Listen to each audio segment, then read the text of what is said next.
Okay, good afternoon everyone. The sound is okay? Yeah. So I will be talking about how moral illusions make us less effective in doing good.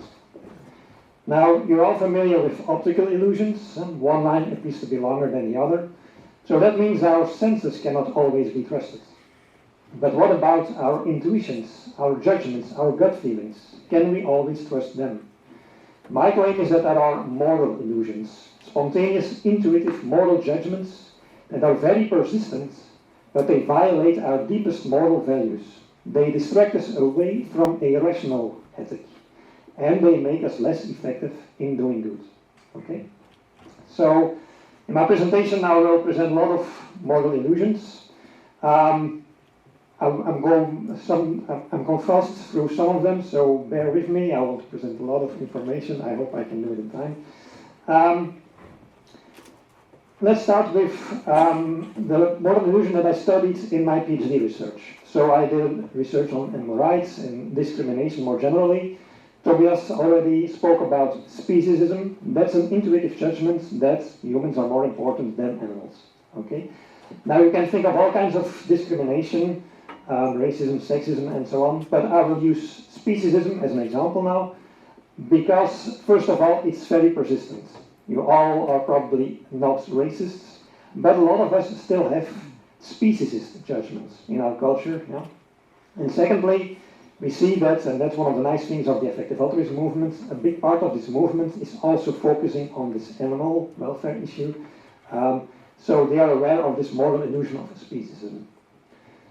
Now again, let's use this optical illusion as a metaphor. So these horizontal lines, they can represent the moral values of, let's say, a pig and a child. So intuitively, it appears as if one individual is more important than the other. One line is longer than the other. Yeah? Now these arrowheads here, the small lines, they correspond with the morally irrelevant properties, like having a tail, skin color, for example, in the case of race. So these are morally irrelevant properties. How do we know that speciesism is an illusion? Well, first we can erase those arrowheads, the morally irrelevant properties. And then we see that both lines are equal, and what is left of the pig and the child, their feelings and well-being. And on that level, both individuals count equally. Yeah? Both individuals can suffer, can feel. Yeah? And there's a second method that we can use. Shift the measure stick from one line to the other. In ethics, we have a similar tool called empathy that allows us to shift positions, to put ourselves in the position of someone else. And so this brings us to an important clue how we can avoid moral illusions. We have to avoid all kinds of unwanted arbitrariness. The victims of discrimination, they do not want their arbitrary exclusion, their treatment. Okay? Why is speciesism arbitrary? Well, we can look at all kinds of discrimination. Let's consider nationalism. There are different ways how you can divide the world. You start with the whole world and you divide it in land masses, continents, countries, regions, municipalities. So if you now believe that it's more important to save someone who was born in Belgium, than to save someone who is born in Africa, some of us might think like it's more important to do something against the homeless in Belgium, for example. If you believe that, then you're focusing on, for example, this level of countries. But it's basically arbitrary to what level do you choose. Perhaps we should focus on the people in Ghent, the municipality of Ghent. Perhaps that's the important level. The same goes with interreligious conflicts. And if you look at the conflict between Catholics and Protestants, they have an arbitrary division on this level here between Catholics and Protestants. You can also make a distinction between Muslims and Christians, and they're fighting against each other. Or you can make a distinction between Abrahamists, and then why are the Muslims and the Christians fighting against each other if they are both Abrahamists? But then the Abrahamists are fighting the Hindus, and why are they fighting? Because they're all religions. I mean, you have a whole hierarchy. And now the same goes for how we can classify or categorize life forms. You have all life forms, and if you look at this, I belong to the ethnic group of white people. I also belong to the species of humans, to the class of mammals. So we are all mammals just as much as we are humans. It is very arbitrary to say that this level, the level of species, is the morally relevant level, and that we should point at this group here, the species of humans, and say that this species is important. That's very arbitrary. To demonstrate that's really arbitrary, I give you my most favorite thought experiment. Suppose we jump in a time travel machine, and we bring all our ancestors to the present. I'll put you all in a long row. You're on the far left, and your mother, your grandmother. And moving down this row, we encounter our ancestors who lived 2 million, 100 million, 400 million years ago. So that's right, behold, this is our great, great, great, and so on, grandmother. That's her. Yeah? She's the first vertebrate land animal that went on land. So we all descended from it, including the chickens. Okay, imagine we have them all on a long row. Now you claim to be human, I guess, yeah? So you get human rights. So does your mother and your grandmother. They all belong to the moral community, the group of individuals who get rights. But now if we move further down this row, where does this moral community stop? Where does it end? There is no sharp boundary between humans on the left and non-humans on the right. Yeah? So what this basically means is all the intermediates between you and a chicken, they actually once lived on this planet. All the intermediate individuals, they all lived. So our idea of human rights and our behavior of eating chickens is based on an arbitrary fact that those intermediates no longer exist. If they would exist now, and we put you all on a long row, you will have a real problem. What are you going to just do with your human rights idea? Okay?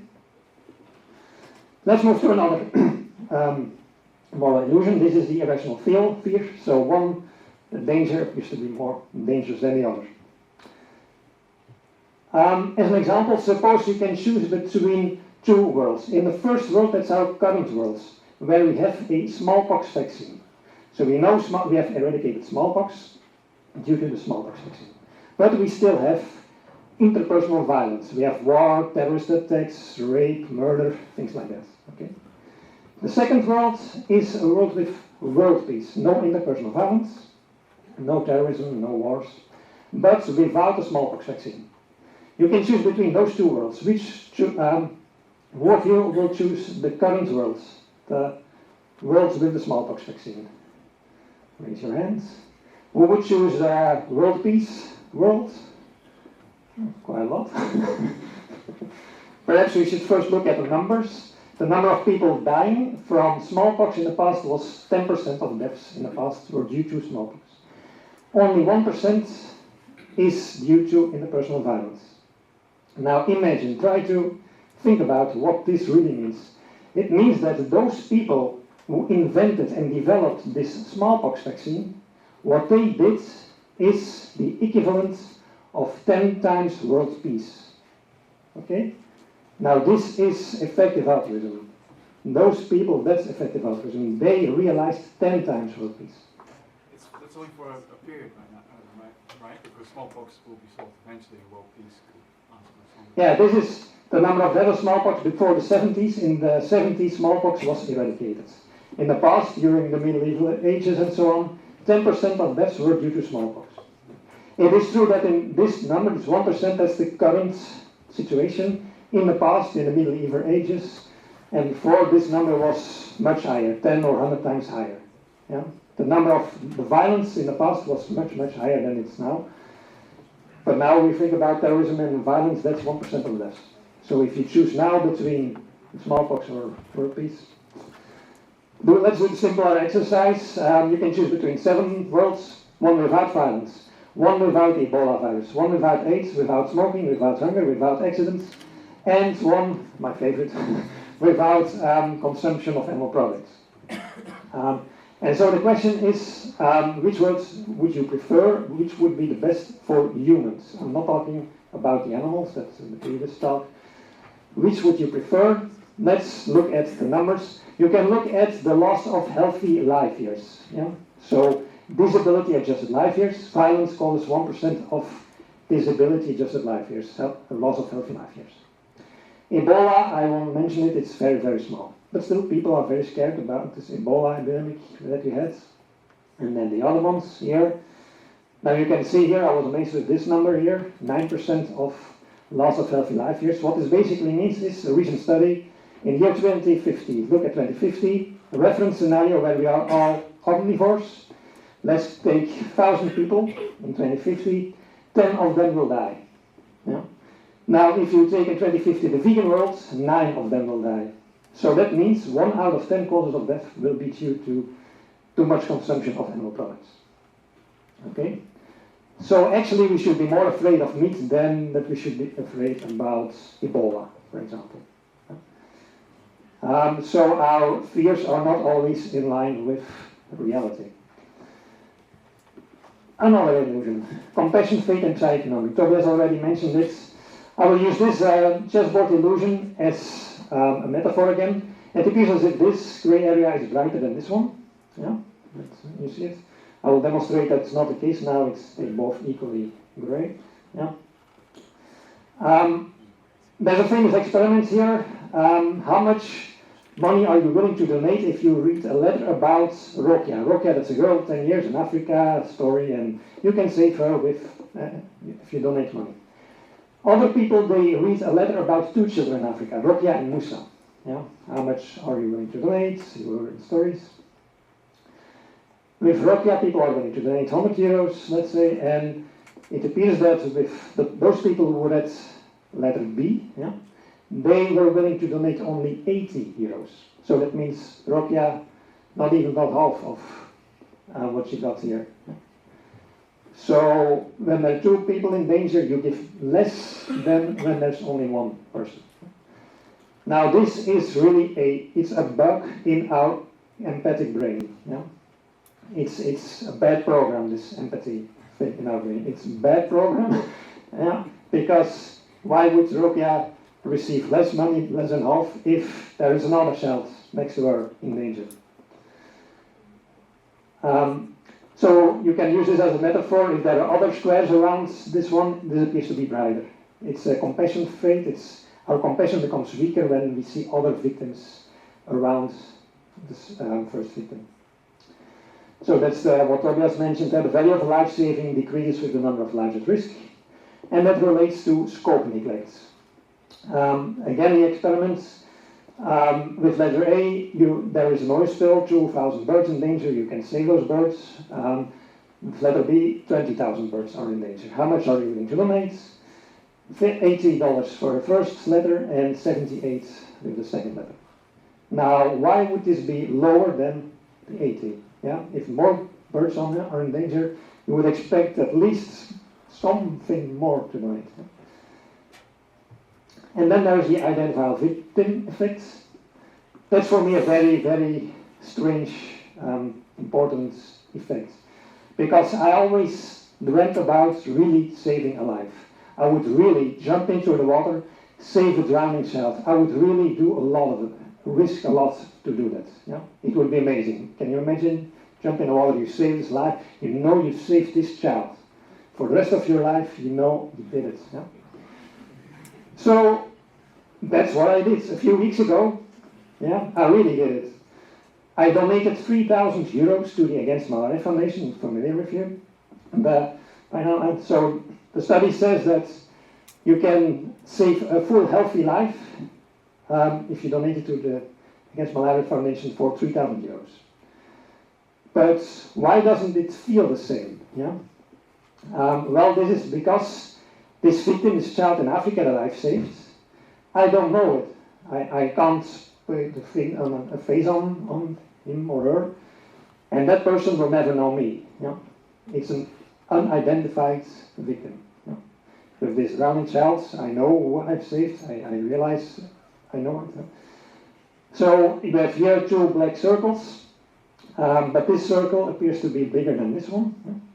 Yeah? They represent how much we are willing to invest to save a victim, and this white circle here represents whether or not we know the victim, whether or not we can identify the victim. Yeah?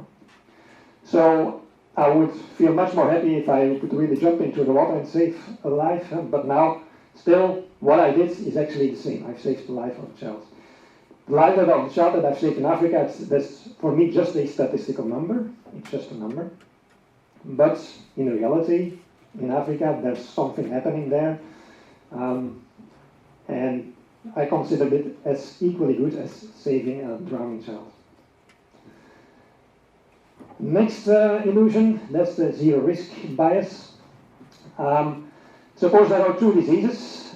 Disease A affects 1% of people, and disease B 22% of people.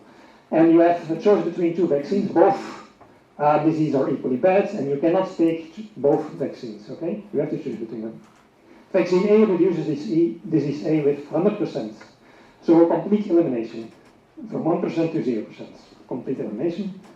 With vaccine B, it reduces disease B with 10%. So from 22% to 20%.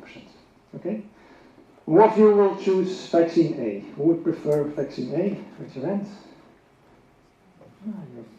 You're rational people now. Pretty good. Most people have a zero risk bias. They prefer vaccine A because there they know that they at least won't get disease A. Disease A is eliminated, so they're safe from disease A. If you have a zero risk bias, you will no longer have a risk for getting disease A. But as you can see, you can also look at the total reduction of risk or total reduction of diseases. With vaccine A it's 1%, and with vaccine B it's 2%. Yeah? You can look at it as this curve here. On the horizontal axis there is the risk. You have two problems with 1% risk and 22% risk. And then on the vertical axis there is the perceived badness of this risk. And normally you expect a linear line. Yeah? So when the risk is twice as high, the badness of the perceived badness of the risk should also be twice as high. But most people's judgments are according to a curved line. And so that means the perceived reduction of badness with vaccine A is bigger than with vaccine B. You can compare it with this optical illusion. It appears as if those lines are curved, but in reality they are straight. Again here, this is also important to, it's a model illusion that I was very vulnerable to in perhaps still now, but in the past at least. It has to do again with arbitrary categorizations, how we categorize or divide problems. Suffering, that's a big problem here, and we can divide it in diseases, and the diseases can be divided further in viral diseases, and then here we have the level of disease A and disease B. Yeah? So I was focusing on this level and saying the choice between disease A and disease B. Yeah? I made this as a distinction, but you were clever, you looked at one step higher, you looked at all the diseases. Yeah? And when you look at all the diseases, you're no longer vulnerable of this. You see that this 2% decrease is bigger than this 1%. So when you look at the total number of diseases, you're no longer vulnerable of this zero risk bias. You cannot eliminate all the diseases. And this is very important in the effective altruism community, the idea of cause neutrality. To give an example, suppose that a friend of your family member dies from skin cancer. So you're very much affected by this death, and you decide to donate money to the Skin Cancer Foundation. Okay? So because you want to do something against skin cancer, that seems reasonable. But your friend also died, of course, of cancer. So why not give money to the Cancer Foundation? Your friend also died from a chronic disease. So you could donate money to the chronic disease funds. That's also true. Your friend died from a chronic disease. So there appears to be a kind of arbitrariness here. And suppose now that you learn that your friend died of a specific type of skin cancer, melanoma. So perhaps now you can decide to donate money to the Melanoma Foundation. What about the other people that had other types of skin cancer? You don't care about them anymore? So this becomes really arbitrary. How do you know which organization do you really have to support if you're affected by this problem of your friend? Of course, donating money to the Skin Cancer Foundation won't help your friend because your friend already died.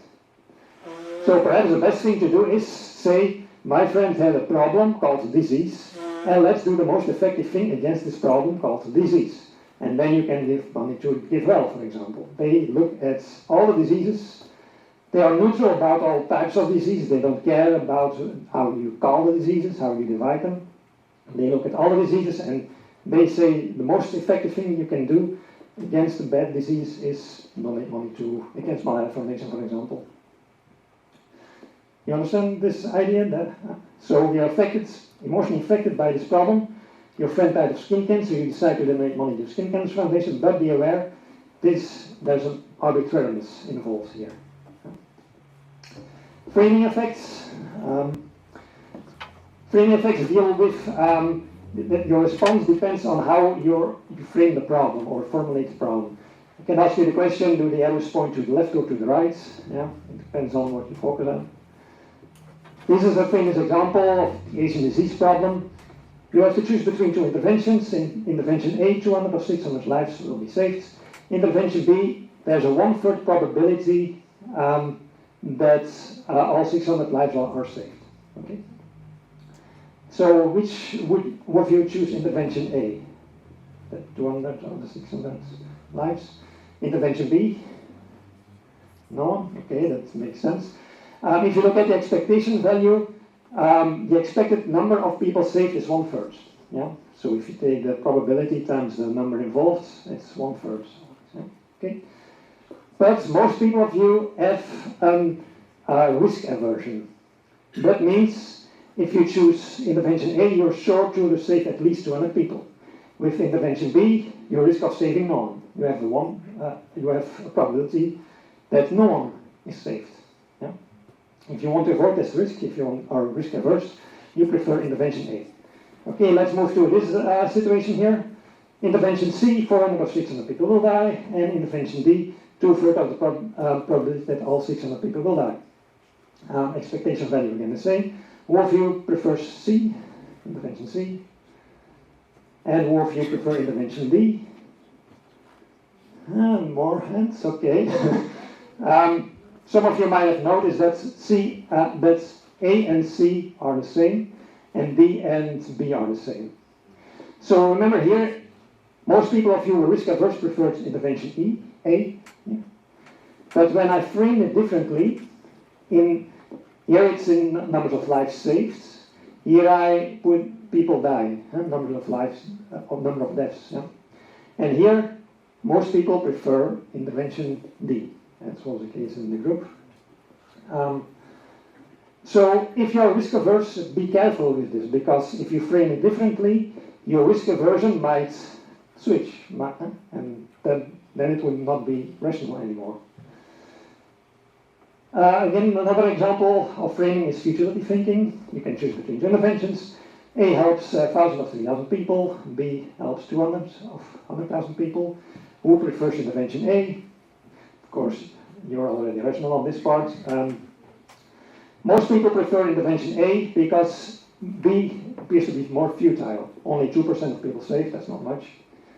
But looking at the absolute numbers, B is twice as effective. The certainty effect, another. An economic policy.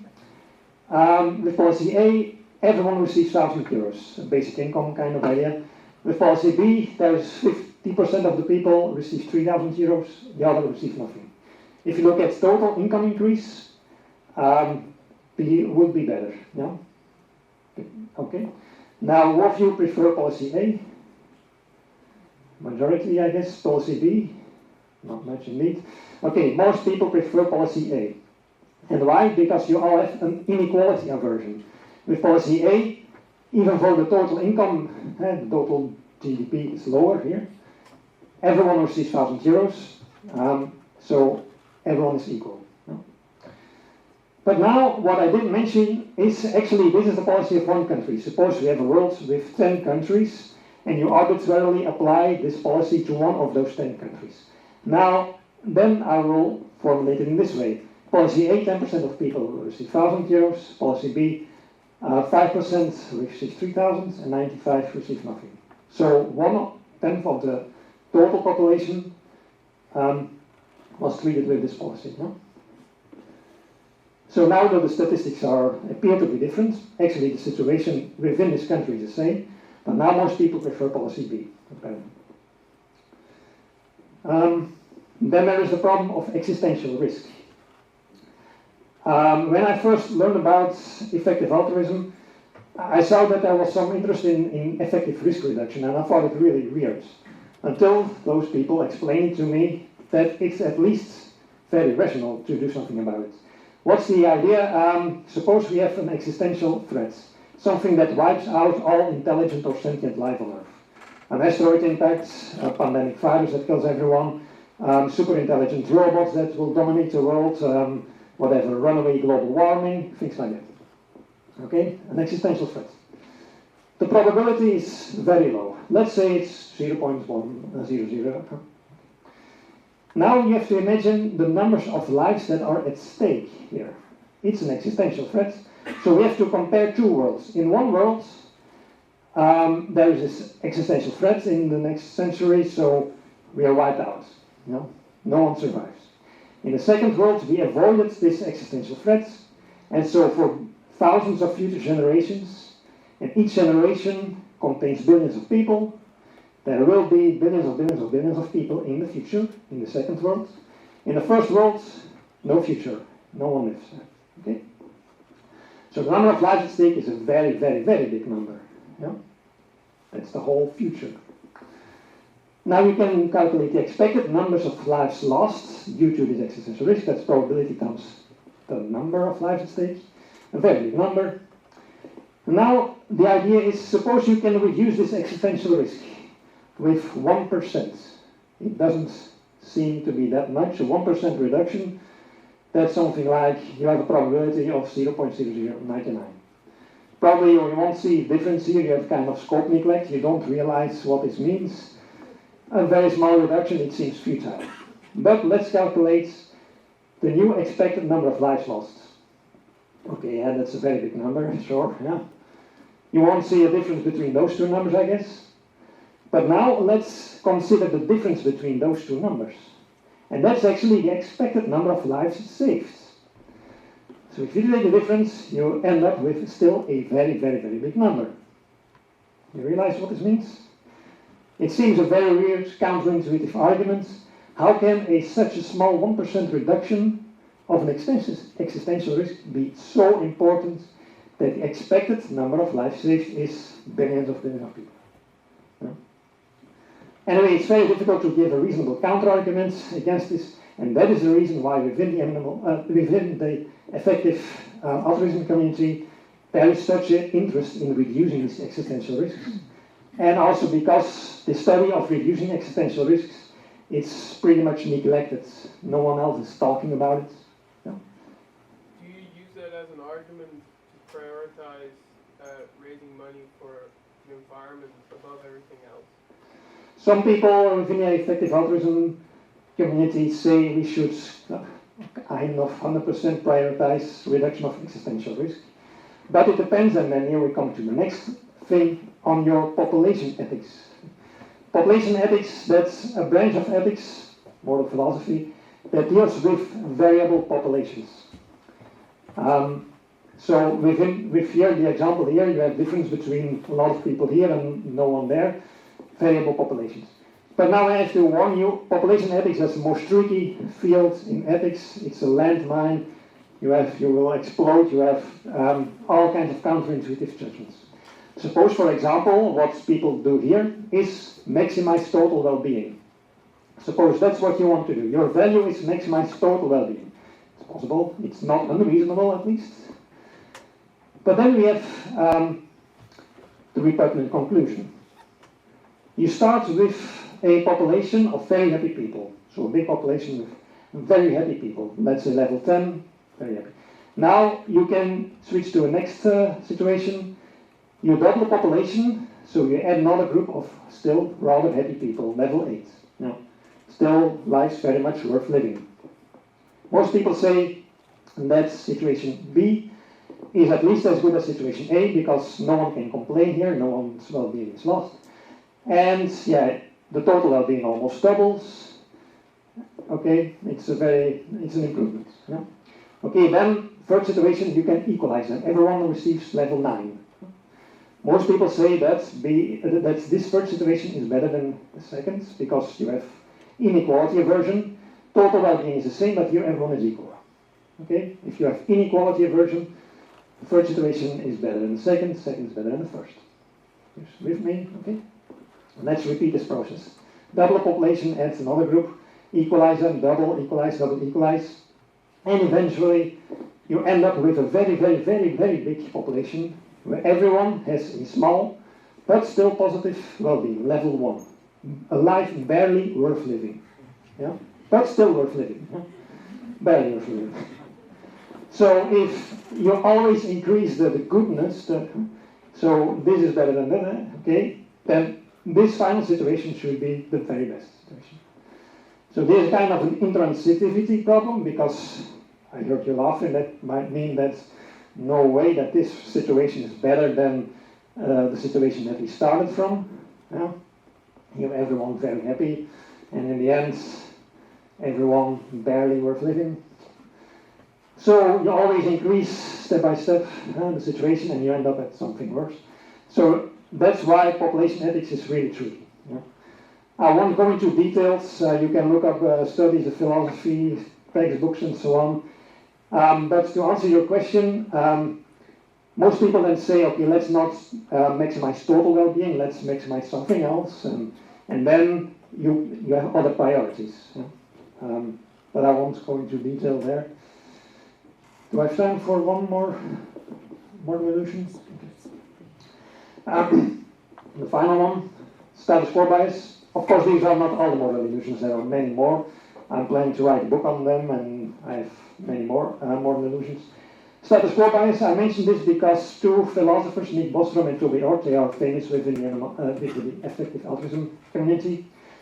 And they designed a kind of reversal test. So what they did is, let's say about human cognitive enhancements. Suppose we have a technology, genetic manipulation or whatever, that increases our intelligence. So we have here on the horizontal axis a parameter, for example, our intelligence, collective intelligence. And on the vertical axis there's our value, the thing that we value, for example, global well-being of humans. Okay? Then they say, okay, let's suppose we increase our intelligence with this new technology. We all become smarter. Would it be a good idea? A lot of people, if you say, no, wait, because if we become smarter, then we will be able to develop more dangerous weapons. Not a good idea. So the value, global well-being, might decrease if we develop more dangerous weapons. Yeah, that's the shift here. Then those people, Toby Ord and Nick Bostrom, they said, okay, let's reverse the situation. That's a reversal test. Let's say then that we decrease our intelligence. And then you say, no, wait, then we won't be smart enough to develop new medicines. So that's here, if you decrease the intelligence, our value again decreases. So that means that our current level of intelligence, this level here, happens to be the one that maximizes global well-being. But there is no reason to believe that. So why would our current intelligence, that's blind evolution, why would that be by accident the level that maximizes global well-being? So if you're against interventions, you might have the status quo bias. And this is also important in effective altruism, as Tobias mentioned, the problem of wild animal suffering. So we see, let's apply this problem here. We want to, our value is increase animal well-being. And we see there's a lot of competition, predation, and so on in nature. Yeah? So our parameter can be the level of predation, for example. Okay? And so what we figure out is let's decrease the level of predation to improve animal well-being. And then you say, no, wait, you will disturb ecosystems, side effects will happen, prey animals will die from diseases, whatever. So decreasing predation will decrease animal well-being. That's what most people believe. Okay, then let's do the reversal. Let's increase predation. Let's introduce new predators. Let's genetically manipulate things so that there are more predators. Let's increase the level of predation. And then you say, no, there are more animals will be killed, they will die and suffer. So again, the well-being, the value decreases. So that means that you believe that our current level of predation in the wild happens to be the one that maximizes global well-being. But there is no reason to believe that. Why should a blind evolutionary process with predation end up at exactly this parameter, this level of competition and predation that maximizes well-being in the world? Okay? So if you are against these interventions to help wild animals, you have to be aware that you might have this moral illusion of a status quo bias. Okay, I will skip here and we have 3 minutes left for questions.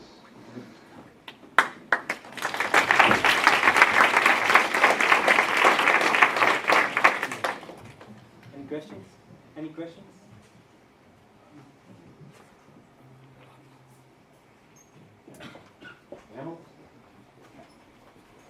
I think it's. So I remember, I think a couple of weeks ago, reading an article on the State's Status Codex, which is some Dutchess I'm really a fan of. And the guy made the point, he recognizes that animal suffering might even be a bigger problem than human suffering, but he can't get himself to, if he would take it all away, we think it might actually drive him crazy at the end, and he's a very intelligent person. So how would you actually, there are all these biases that people have, but how do you actually apply the logic you have in real life? Like, how do you make sure that you actually have a life that works for you? In my own experience, I started to realize that I am myself vulnerable to these moral illusions. And for me, it took me about 2 years to be really involved in this effective altruism, because I realized that a lot of, with this skin cancer problem, with this crazy idea of existential risk, it seemed all very weird. And it took me some time to realize that what I did in the past was not always that effective, and that those arguments about existential risk were very reasonable. And yeah, for me it's a slow process, trying to conquer all those illusions, moral illusions. In the end, I'm very glad and satisfied that still in my early life I'm able to improve myself on this. And for me now, those new ideas within the effective altruism community, they become more and more natural. For example, I could never imagine me simply donating 3,000 euros to Against Malaria Foundation. A few years ago, you think I'm crazy, but now it was so clear, after a few years thinking about it and knowing how much evidence this Give Well organization has, knowing how my biases work, and then this identified victim effect, and for me it was a realization I really want to help people. So when I make a difference between saving a drowning child and not saving a child in Africa from malaria, why this difference? That's the difference because it feels different to save a drowning child. But then, if I save a drowning child, it's not purely altruistic. It's more about my feelings, to have a good, nice, heroic feeling. And then I realized, I don't care about my own feelings. I want to do things good. And it takes some time, a few years or so, but eventually it becomes more and more natural. I can add something. What Stijn is saying is that when you talk to Stijn, if I can say so, I met you like a year ago. The cognition and his behavior are very close to each other. I think you almost are doing most of the things you are convinced of. I wasn't a year back. I'm still completely not. If you compare it to Stijn and Tobias probably.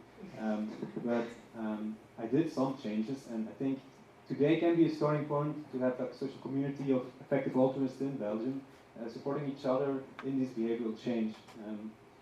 I think that social community is an important factor, and having role models is one as well.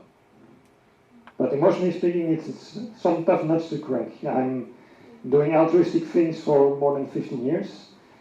Now realizing that some of them, or the majority, let's say 3/4 of them, are not that effective, are lost basically, or perhaps some ones counter-effective, as we've seen in some examples. Most of you are still young people, so that's very good. So you're not doing ineffective things for all your life and then realizing at the end of your life then. And so the idea is, once you learn now to think more about effective altruism, and this impact that I have for the rest of your 80,000 hours, what people like I do now here might have a big impact. I mean, 70 people here, with that 70 times 80,000 hours. Even if only 1% of you try to be a bit more in line with your values and then move to effective altruism, that might have a huge impact. And you're not eating meat today, so that's also.